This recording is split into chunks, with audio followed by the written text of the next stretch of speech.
Hey everyone, welcome to my channel. This is Tech Tian, and in this video, I'm going to move on to the second part of the WordPress dashboard, which is media. So in the previous video, I showed you guys posts. So I always have this trouble saying posts. Okay.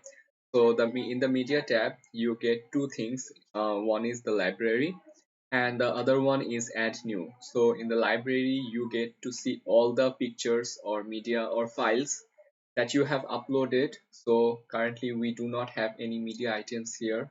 So basically you can do is you can add new media from here as well, or you can also bulk select where you can upload as much as media as possible uh, at once, so that you don't have to pick one at a time.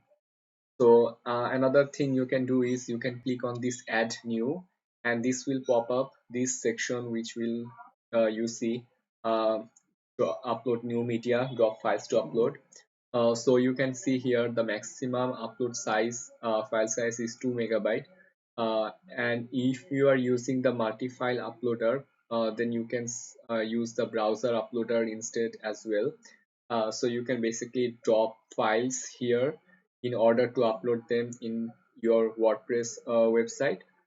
So that's about it. And if you have file or pictures that is more than 2 megabyte in size, you can basically go to tiny JPG or tiny PNG website, and you can basically crush your image without losing the quality, and you can still get the very same quality, and the image size will reduce, and it will be less than 2 megabyte.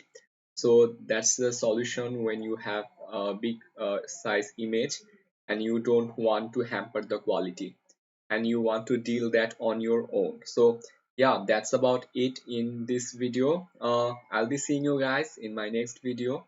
Till then, take care.